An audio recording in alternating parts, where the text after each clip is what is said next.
I want to talk about infant baptism today.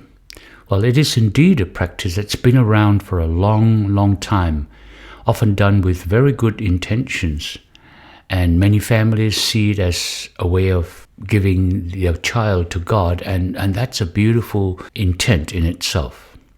But here's the question, is it biblical?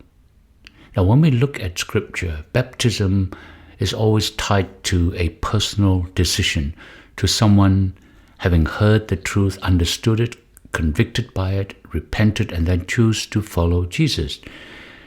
Now, a baby can't do all that.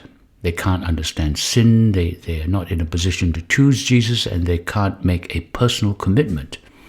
So when we baptize an infant baby, we are treating baptism more like a ritual or tradition than what God designed it to be, which is a response to our own faith. In Colossians chapter 2, verse 12, it says, we are raised with Christ through our faith. Notice the word our faith, not parents' faith, not the church's faith or the pastor's, our own. And that's the problem. Baptism by design requires a conscious choice. The baby cannot as yet make that informed, conscious choice. Now, Jesus was never baptized as the baby, but he was dedicated as an infant and baptized as an adult. Luke chapter 2, verse 22, and Luke chapter 3, verse 21. Now, that's a pattern we see in Scripture. Babies can be dedicated to God, like Samuel was, but baptism comes later, when a person can decide for themselves. Here's the danger with infant baptism. It can create a false sense of security.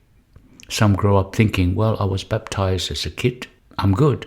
But they have never made a real personal choice to follow Christ. And God's kingdom isn't about rituals, it's about a relationship. Love cannot be forced. Truth must be understood. And God invites us to choose Him freely with informed decisions.